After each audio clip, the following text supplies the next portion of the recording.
I want to welcome you to Williams Island TV. Today, we're going to be interviewing Melissa Garson, who is a life coach, but more importantly, our neighbor and a resident. And we're going to be utilizing her talents on the island for some lectures and seminars. Then we'll be talking to Jeff Klein, our COO, about what's in store for us for the 25 season and what is going on and what has taken place over the past year. But most importantly, this is the holiday season. Stay safe, and we'll be right back.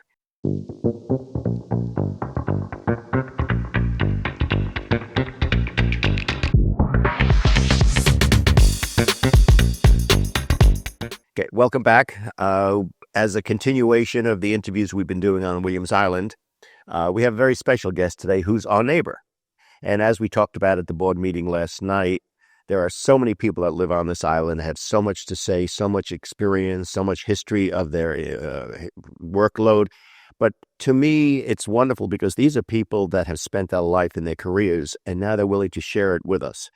And not only that, but in many instances, as such as today, you'll see, this is going to continue into some sort of a lecture series class operation on the island, which we're working on figuring how to exactly do it, because we feel there's so much good that can come out of the interviews that we meet, but these people have so much to offer.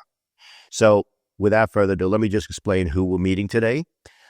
Today's world, it's a difficult place, to say the least.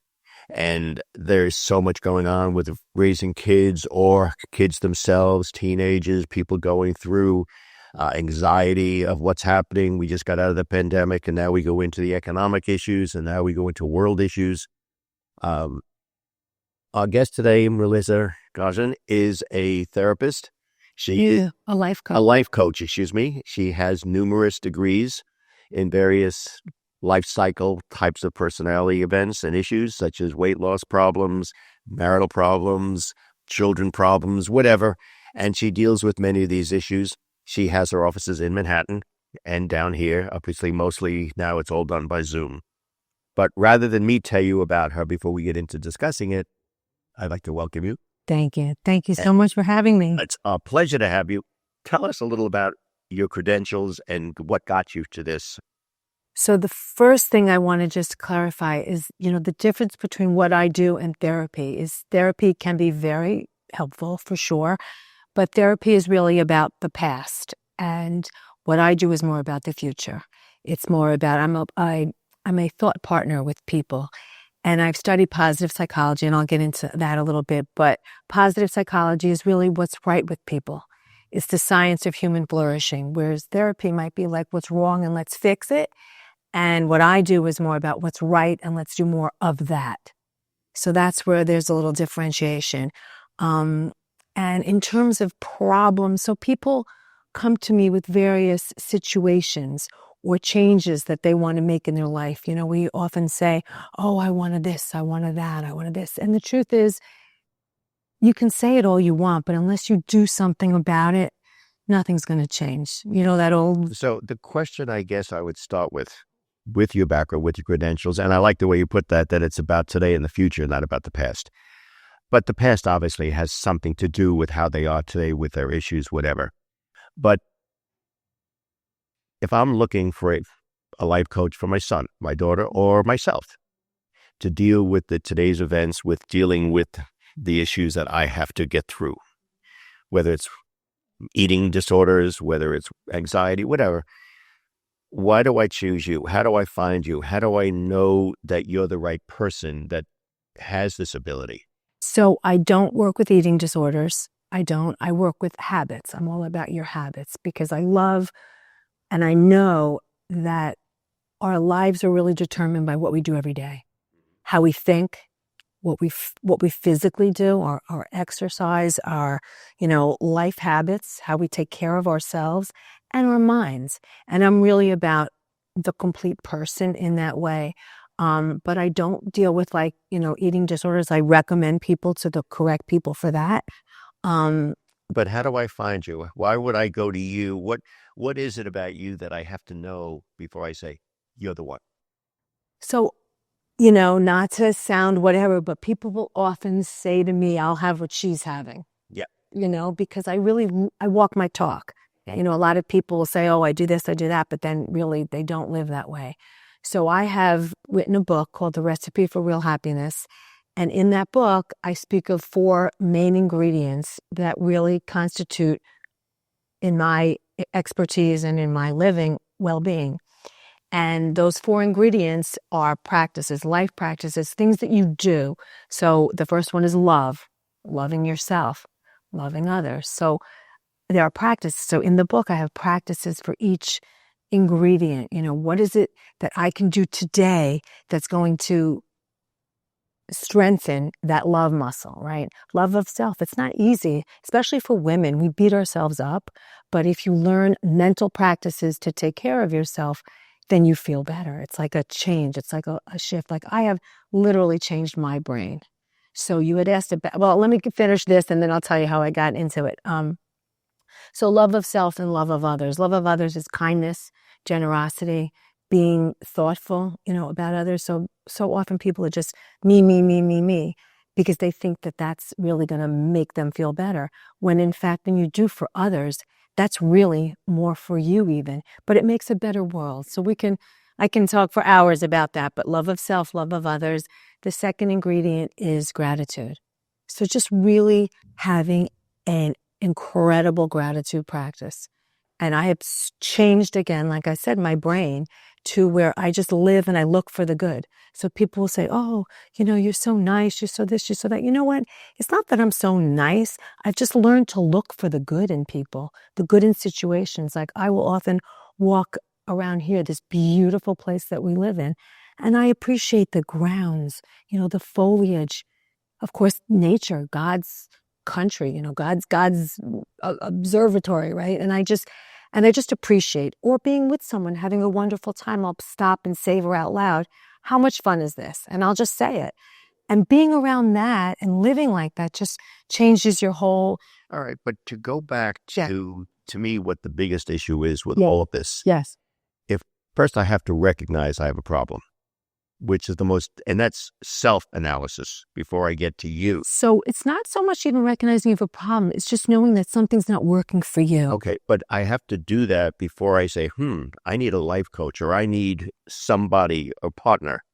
So the question I then go back to is, once I say, I have a lot of anxiety, I have situational anxiety, I have whatever. Right. Now I have to find someone that's the right person that I have a chemistry with. So how do we go okay, about that? Thank you for asking us. First of all, to that, yes, you're right. The first step is awareness. The first step towards any kind of change is just being aware. And I've never really marketed myself. I have a pretty active Instagram, and just by word of mouth. So I've never really, I kept saying to my kids, I want a PR person. They go, Mom, you don't need that. You are your own PR, But I really absolutely love what I do. So the gratitude is I'm grateful where I am today to be in my shoes, having my head, because back to years ago, I wasn't this way. I wasn't always confident. I didn't always feel good. I came from a dysfunctional family, not the worst, not the best for sure. We all have that, some man. Yeah, and I just knew that I wanted something different. My mom was bipolar, and I said, no, I'm not going to fall into that. I'm going to take care and learn. And I sought out, and I was always looking for a mentor or a role model. I never found her, so I created her. Mm-hmm. So you had an alter ego, so to speak. I got bits and pieces from this, from that, from this, from that. And it's an ongoing process, we never stop learning. And I love that. I love learning and I love sharing. I'm a big sharer, whether it's a lipstick that I love or a mental tool. I just love to share and with other people. If we were to have a program on the island, yes, with you doing it, yes. Number one, I guess the first thing is, are people embarrassed to acknowledge that they have something that they need conversation with? And number two, then how do you become that person? So the first thing is everybody's different. Mm-hmm. And, what I share, they don't even have to necessarily say what it is that is bothering them. They could just learn the tools I teach meditation, and just meditating and stilling your mind helps everything settle. I love this quote that even a cloudy glass of water becomes clear when it's still. so you can have clarity in your life if you still your mind. So someone could, if we do, and I don't know how we'll do it here on the island, I'm open to whatever we decide, but if somebody just knows that they want to learn ways to just be happier, to enjoy life more. We have one life that we know about, so we might as well just really embrace it. You said something when you would talk about your book, and the first one was about love and how you live your life. Mm-hmm. And there's such a strong similarity to that and the spiritual side of how you lead your life, because they're really one and the same with what you say. I mean, most religions, and it doesn't matter which one it is, they teach you to live a good life, be a good person, Absolutely. Be thoughtful of other people, care about their needs, help others that can't help themselves. And it's basically what you're saying in this. Absolutely. And we now know the next piece of what I am learning and sharing is spirituality, because when you believe in something greater than yourself, that in itself protects against depression. There is a science behind that now, which is phenomenal, because I'm all about the science. I'm not woo-woo and out there. I really know what I'm talking about. Mm-hmm. And I studied. So I went to University of Pennsylvania. First, I got a master's in special ed because I was a teacher in the Bronx. In the Bronx. First grade. Doesn't everybody come from the Bronx? I loved it. I loved it. It was the greatest. Uh-huh. And then I went on to get a master's in special ed because I had like 35 kids in my class by myself, this 23-year-old person with 35 kids, so many, different issues and needs. So I got a master's in special ed. Then I had my children, and then I went back to school for a master's in positive psychology. And that was pretty amazing because I was waiting to hear from school. I applied to Penn while my son was waiting to hear from his college. So we both were waiting to hear. It was really fun. And my kids are so happy for me. So that was amazing. I got in. And then after that, what I found was missing in that program was mindfulness. And so then I went ahead and became a meditation teacher. So now the next piece that I want to add to my learning and my teaching is really, how do you help people become more spiritual, right? How it sounds like, because we know, that there are statistics about this, and that, a lot of it is your upbringing, right? Genetics. And then what I love is the part that we can control. And when you use the word spiritual, as I did, yes, it doesn't necessarily have to be a religious spirituality. No, absolutely not. Spiritual, just believing in something stronger than yourself. Absolutely. Yeah. Absolutely. And that the universe has your back and wants for you. And when you feel that way, and when you live that way, you think differently.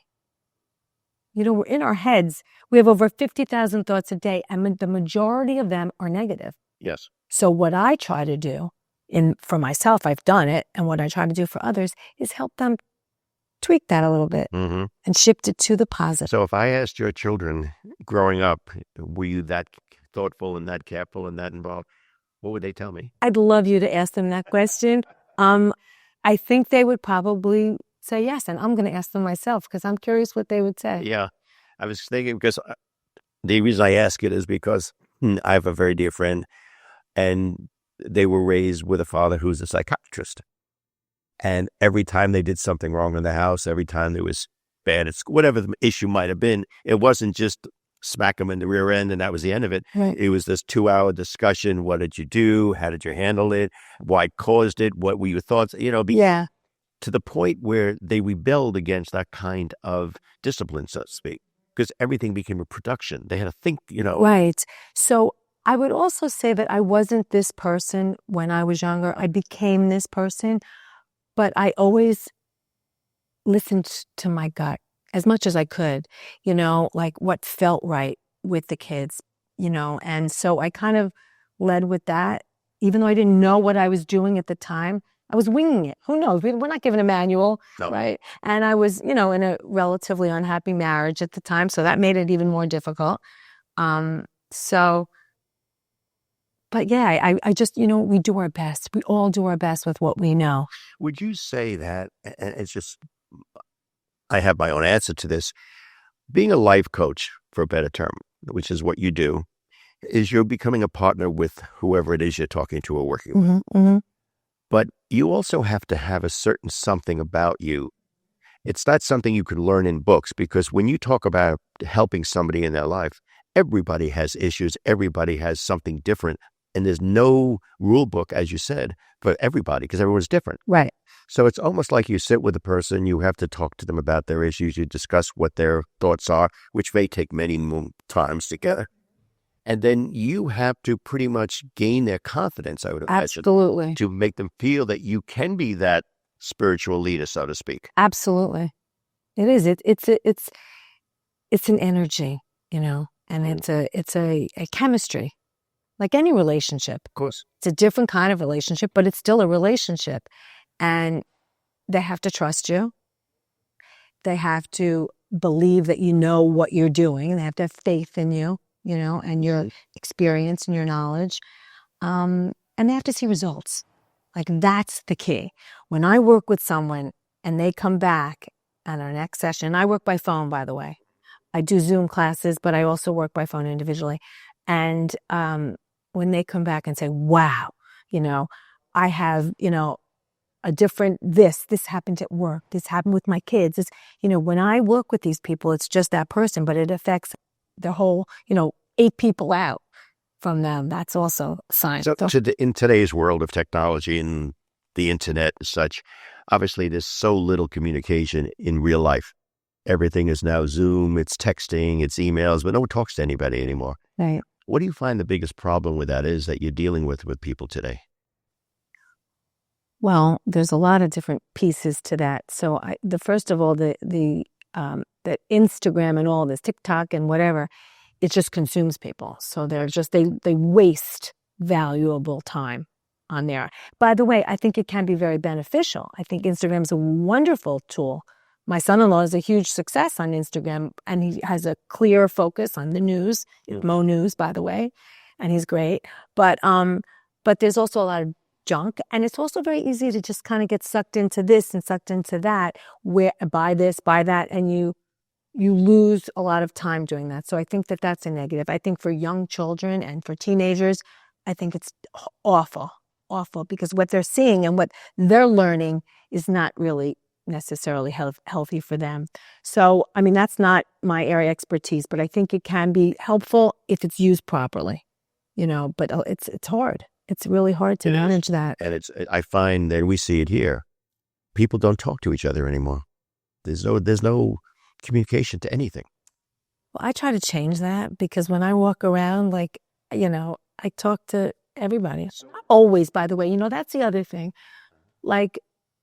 I listen to myself. If I feel like talking, I talk. And if I don't, I don't. It's like a trusting. I remember when I was younger, so many things I felt like, oh, I had to win everybody over. No, you don't. Be you. Be you. Yeah. Let me ask you, if I'm going to talk to you about something I think I have, I don't, whatever it is. Right. After I've met with you and after I talk to you, obviously you're going to somehow try to understand what my issue is, whether I'm saying it or not, you bring it out in me. But then you have to guide me through life dealing with that or improving on my deficiencies. But what credential do you have? And it could be an emotional credential. It could be just you yourself. But you have to have some kind of ability to take that person and say, okay, here's how we take your life and how do we move it down? And here's some projects you're going to do. How do you evaluate and specifically get into a person to become a partner of theirs? So how was I trained? Okay, so I went to the College of Executive Coaching. I trained I forgot that part of my education. Which is very important. I'm a lifelong learner, Bob. Okay. So yeah, a very big part. So I have a degree from the College of Executive Coaching, which was an amazing program. And so I have that, plus the positive psychology, put that all together, plus the mindfulness training and meditation. And I use all 3 modalities with my own life experience, and the results that I've seen with people. Mm-hmm. But I'm the first one. I used it on myself first, But to go back to the Shelley of the world. Yes. You're my coach now. Okay.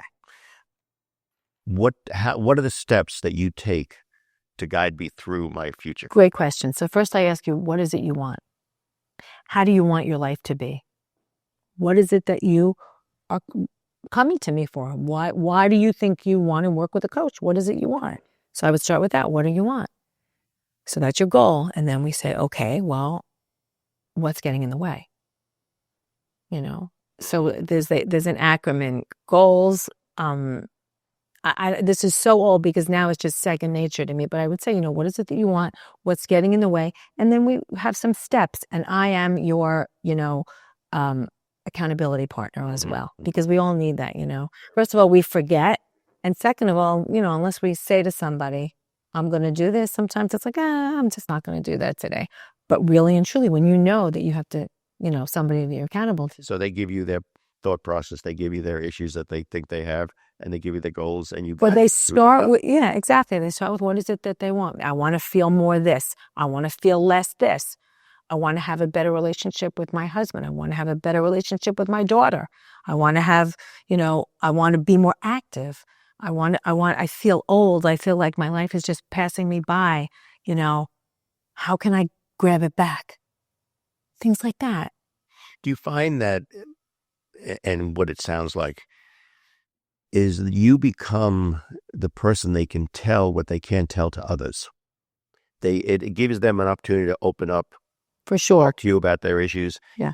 And in most cases, people can't do it with their friends, with their spouse, with their girlfriend, boyfriend, whatever it may be. And because there's no personalization involved, they can tell you those things. Yes. So it really all goes back to their ability to communicate their desires, their wishes, and give them that chance. Yes, absolutely.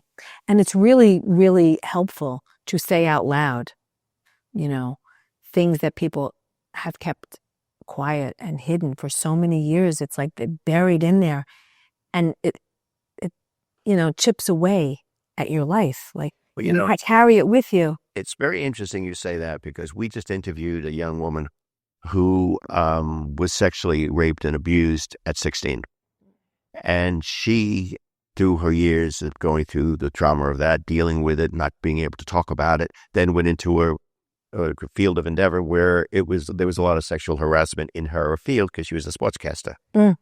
And then she went into a program where she started for better word, a club, an organization, a place where people could write their tragedies.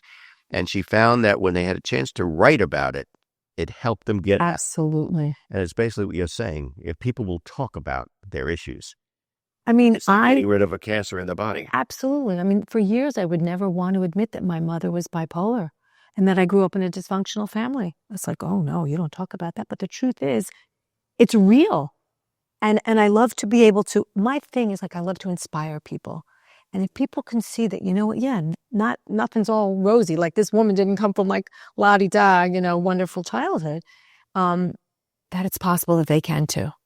I want to talk a little about the executive program that you studied, because I find that's probably an amazing program for corporations and companies and businesses. We've used it a little bit here, on certain reasons, whatever.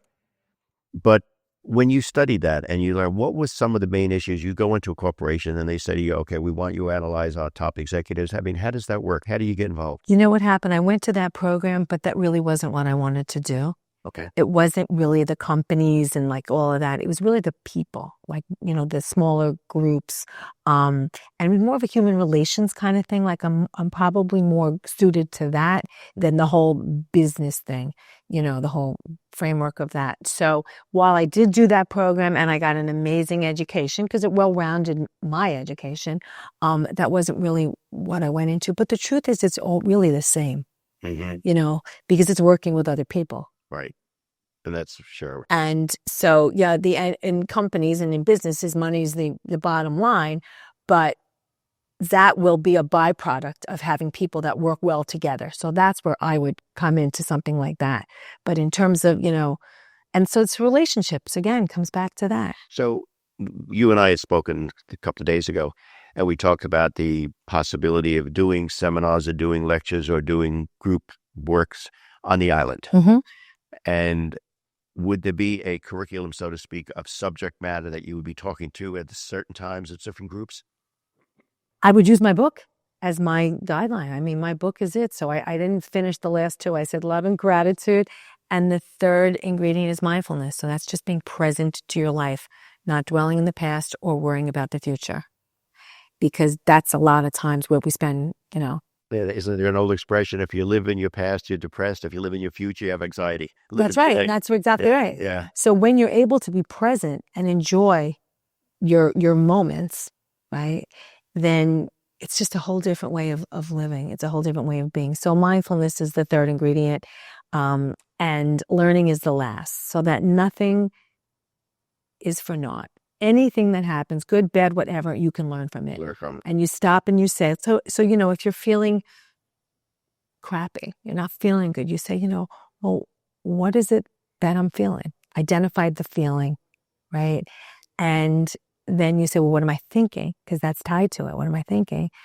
And you say, well, I'm thinking, I shouldn't have said that, let's just say. So that's creeping into your being present in the moment, because you're thinking about, I shouldn't have said that. So you really are. So, and then you can say, no, I said that.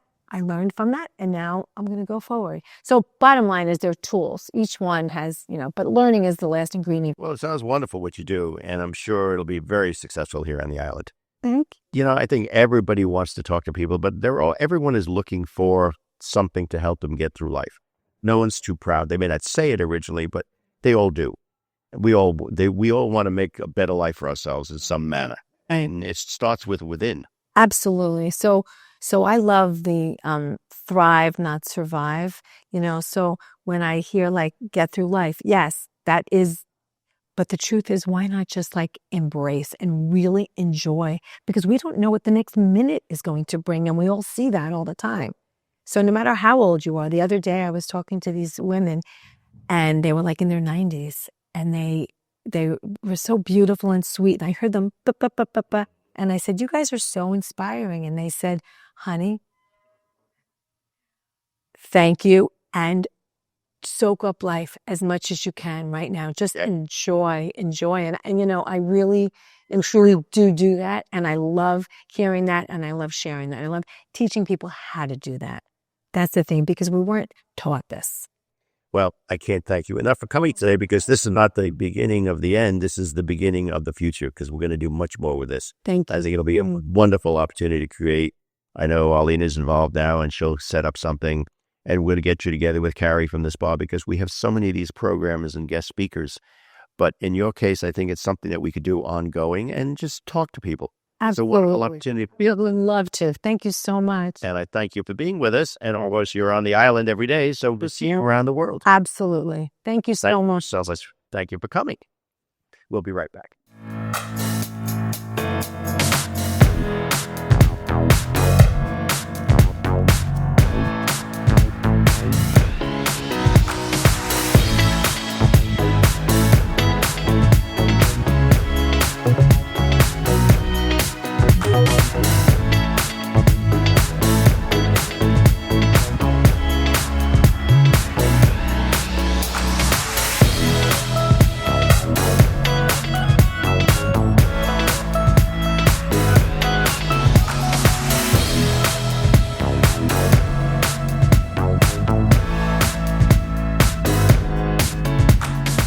Welcome back, and I want to introduce Jeff Klein to you. As you all know him, it's the end of the year. It's our last video taping before next year. It's hard to imagine this is already Christmas, 2 years, and we're right around the corner. We had our board meeting last night. We established all of the new board members, our offices. Jeff's been with us coming on his 3rd anniversary, which is amazing, isn't it? Time has 3 years zipped by. Wow. Zipped by. Hard to imagine. Yeah.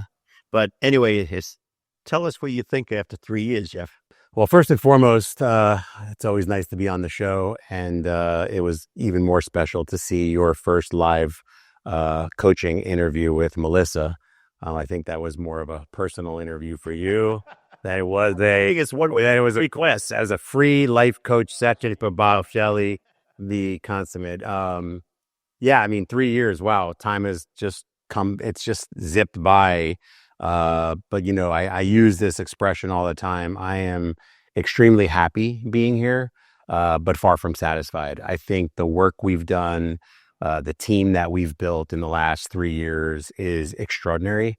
But we've got a lot of work to do to keep Williams Island at the peak and keep this jewel polished, make sure that the real estate values are maintained, if not grown.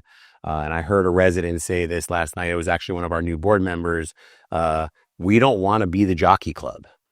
We want to be Williams Island and Williams Island forever. And, last night, seeing Alan Matus step off the board, someone who had incredible vision for what this island was and currently is, Richard and Oscar and Wilma, these are legacy residents that have contributed so much to what Williams Island is.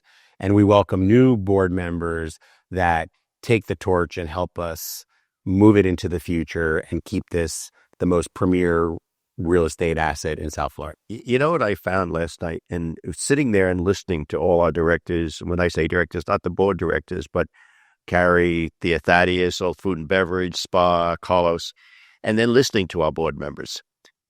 It's an amazing place to have this much cohesiveness and communication available to us.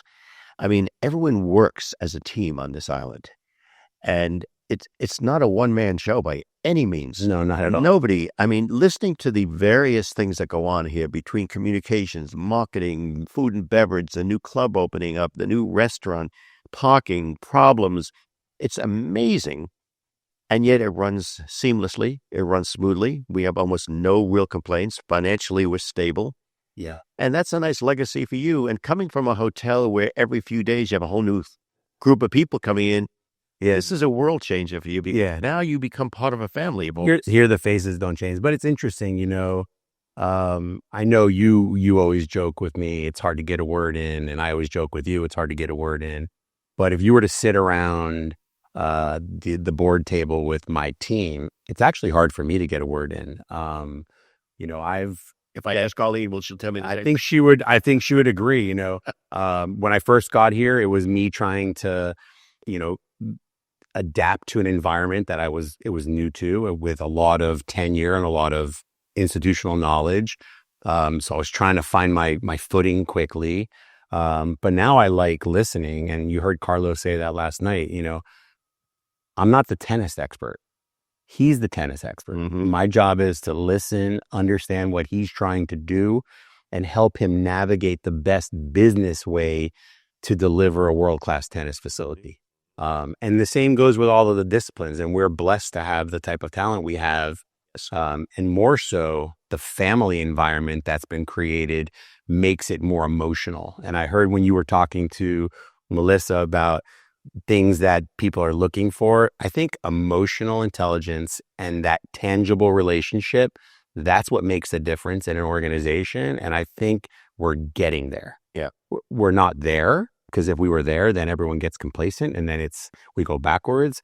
But we're working towards that every day to just create more emotional relationships, because then people start caring more for each other and the business, not just. And that we've always stressed, and even before you got here, the one thing that we always stressed was how important the staff is to the residents. To me, those 300 people are the island. Absolutely. No question. I mean, we couldn't do it without them. And you're right. There is a relationship between the two. And I find, listening last night, that's really what the island has become. It's meshed into, it's like a cruise. You may have some rough water once in a while, but you're still on a cruise. Absolutely. And it's amazing the group of people we have here. But, when you came, I remember you came from the hotel operation where it was totally different. It was people business, but it's also, there's not a longevity part of it. And I've seen you grow, because it's every job we take is a learning curve. Absolutely. And we grow from it, I believe. But I've watched you grow from it, and not because I'm your teacher by any means, but you adapted to the new environment, the new culture, the new way of life. And then you brought your expertise into it. And I remember when we first started, and you first started here, you have to take your time and analyze the staff and see, okay, this and this and this. But what's interesting is in the 3 years, you've improved and increased staff. But almost without exception, the entire mainstay of the staff is the same here. All of it. Working better relationships. Yeah. It was just getting a group of people that had a vision and had an idea of what they wanted in their careers. They had a passion for who they were working for, but they were on different tracks. They all wanted to make the place better, but they were all on different tracks. So we've got them all on the same train. Some are in the front of the train, some are in the back of the train, but we are all moving in the exact same direction. Yes. And, you could see it, you could feel it, the relationship between when there's a collaborative event, there's no stress in working together. The stress now becomes the execution of the event, exceeding the expectation of the resident, not getting to the event. When I first got here, getting to the start of an event, and I chuckle when I look over at Arlene, and as she nods her head because she knows what I'm about to say, was harder than the event itself. Yes. That's second nature now. The communication internally is better. The collaborative is better. The relationships are better. Going out of the way for each other is better. There's a genuine care and concern that our directors and leaders and team members all have for each other. Well, if you look at what we have here and talking to what you just said, it's like a Broadway show. When somebody buys a ticket and goes to see the show, they don't want to know what went on behind the scenes to get that show. They just want to enjoy it. It's the same thing on the island. People don't want to know how tough it was to put on a production, or how it is to run the restaurant, or how it is to run tennis. They just want to go play tennis. They don't want to know about the rest of it, and that's what they should be. Exactly. And you had asked the question earlier, and one of the biggest differences between a hotel and Williams Island is when Bob Shelley checks into a hotel and has an issue on a Thursday. In a hotel, your priority is to fix it fast, so Bob Shelley doesn't have an issue on Friday, Saturday, or Sunday before he leaves. And we do that, and then Bob Shelley leaves, and Arlene checks in on Thursday, and she has the same issue because we never took the time to figure out the root cause of the issue. We only quickly put a Band-Aid on it, so Bob didn't have that issue twice. At Williams Island, we measure twice, we cut once. We find the root cause, and when we fix it, we hope to have fixed it for perpetuity. Right. So we're not constantly having the same issues. And that's really a difference. And the residents are part of the solution in so many cases. If you just listen to the words that come out of their mouths, many of the complaints are nothing more than simple solutions to the problems. And also, they want a voice to go to. They want to be heard. And you have to let them be heard. Absolutely. Looking at the board last night and listening to the guys that left, as you touched on, with Alan leaving and Richard leaving, and it is amazing when you think about it, that 4 people just left and 4 people came back on, new members. Yeah. And yet, if I'm a new board member sitting at that table last night, I have to say, look, this is like a party. Everyone gets along with everybody. Yeah, and I've actually heard it this morning from several of the new board members. They were impressed. The meeting was well run. They were shocked by the collaborative, and that's probably because a lot of the buildings They don't have it. They may not have the depths of the relationships that we have at the POA level and the directors level. You guys are also a working board.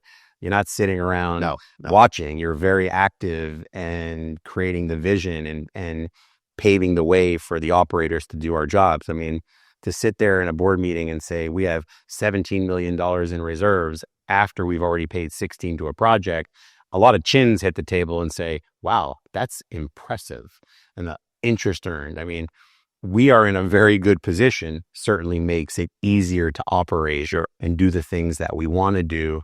But that's not by accident. That's by intention. By design. And by design. And that's with a very engaged, intelligent board. I mean, the exec board this is my 3rd year. This is the 3rd year with the same slate being recommended. Between you and George and John and Steve, the skills that you bring are so different but powerful, and it speaks volumes that executive board is the same for my 3 years. So, it is. So let's talk about, I know a lot of people are asking, and they weren't at the meeting, they're asking about the new community, obviously. Yeah. The island. The island with Ole and Last Coconut. That's right. What do you estimate that? So I know John touched on it last night. It was originally a 15 or 16 month project. George Garcia always sat in my ear saying it's at least 18 months. We're on revision number 15, which is not common for a project, although it's common when you have active renovation with engaged owners that are taking advantage of doing it right, not just doing it. So we are seizing every opportunity to make that island brand new. Roof wasn't in the scope, now it's in the scope. Certain windows weren't in the scope, that's in the scope. Ductwork wasn't in the scope, now it's in the scope. So those things take time. We've had over 175 successful inspections. We have 17 permits, of which every permit has 5 categories. So that leaves us roughly 100 inspections to get done between now and February 14th. Is it a push? Absolutely. So realistically, I think mid-February you'll see a very clean, inspected project. There could be some touching and punch listing going on. And then it'll really be a conversation with the board as to what's left to do versus what we can open. And we'll do what's best for the community. But you only get one chance to make a first impression. And we know how critical our residents are. We increased the scope while, like you said, that's right, took advantage of the opportunity while we're doing that. Absolutely. And we want to do it right. I mean, Olia is going to be a very special restaurant. You heard Thaddeus articulate last night the emotional connection that he's expecting in that restaurant. I think was his message from 400,000 feet. It was. And the pool environment's going to be great. And we just want to make sure we do it right. We want to make sure the place is safe. We want to make sure there's no lingering workers while you're in with children and women and men in bathing suits, etc. So we just want to be really mindful that we're delivering the product and it's right. And whether it's a month early or a month late, to me, is not what measures success. What measures success is got to be right. The way we animate it, the way we bring it to life, and the way we've shown the community we've protected the asset and their investment. Mm-hmm. So here we are at the end of the year. Next year is going to be a very exciting year for you because you're getting to see after 2.5 years of working on this, 3 years. Yeah, we're opening. We are. It's going to be a game changer for this island. Oh yeah, I mean it's a luxury resort environment, and it's something that the island has lacked for years. And of course, now tell us a little. I know we have a 5-year plan, capital program, all these new things that we are going to be doing, which, by the way, will not cause us to need an increase and not have any assessments involved. In our budget that we just passed, we made sure we had the funding to do the next 5 years of projects. But what are those projects? Oh, there's so many. But we'll talk about the things that are probably not as glamorous, but at some point we're going to have to pave the roads because we've had 2 years of ripping up roads, sewer systems, hot wire, construction trucks. There's a plan to build 2 padel courts on the campus. We're going to build a new children's playground right at the mouth of the entry to the island. That'll be nice. So it'll be great because, then the children and the families have access to a bathroom that's a little closer. They also have access to a little snack bar that's closer. And when we move the playground over, then we'll build a sports court, which has also been something that's been pretty much brought up in every board meeting we've ever had. The demographics are changing. So we need a basketball court. We need a volleyball court. We need a place for kids to play soccer. So we're going to line that court with futsal, which is the technical part of the game, which is on a little bit of a hard surface. We're going to just create another environment for the youth. Yeah, what a difference. And for the residents who want to just go shoot a basketball with their grandkid. And then we're going to redo the spa too. We're going to work on redoing the spa. We're going to repurpose the space. As the demographics have changed, the need for different fitness solutions has changed. So whether it's the machines or the free weights. So Carrie and I are working with fitness designers and architects on that project. We're looking to build a new tennis court at Med Village when we take one away for padel. Tidying up, landscaping. Arlene touched on it last night. We've talked about it. When all of this starts to come together, bringing in an agency to help us rebrand the island, whether it's wayfinding, lights, signage, all of that stuff. So, I want to say when we presented it to the board for the budget package, it was roughly $10 million over 5 years. About that, yes. It includes a grill renovation. It includes increased and upgraded technology for security, for perimeter roadways. The list is Endless. It's endless. And Well, the beauty of that list is, with the exception of the things we're going to do right away, things ebb and flow, right? So until we spend it, it's available. So if something comes up that's more important than something we thought of, then we'll talk and we'll discuss it with the board, and the board will make a decision on what's best for the island. So that's the beauty of. So we're going to keep the construction committee busy for the. We're going to keep them busy. I mean, it's interesting. They're so engaged. I mean, amazing. I remember when we first started, I couldn't get anyone to show up to a meeting. Now I cannot get them out of the meeting. They're on every call in every meeting. They're on the site every day. And we joke, yes, it's costing us more money. However, it's being spent properly and it's being managed minute by minute. And the product that the island's going to get when they walk onto the island, it is literally a transformation of space. You know what's interesting about all the things we have done and are going to do? You come onto an island, you're the CEO of the island, and you start to realize the talent that's being utilized on this island, all from residents with no money involved. And you look at the John Fells of the world and the Richard Burtons of the world and the Wilmers and all these people who have dedicated their lives to Williams Island, Alan made us, and yet look at the talent we've had. I mean, you're building a $20-some-odd million project, and it's being run by some of the greatest minds in construction that live right here. Absolutely. That are dedicated to do this. Yeah. The contractors don't love it because you have a group of individuals who are often smarter than the contractors. Yes, much smarter. And holding them accountable for every screw. But yeah, I mean, it's not a normal situation to have that level of talent. No. And that's why you and I have always emphasized the importance of committees and people being involved and sharing their expertise when they have it.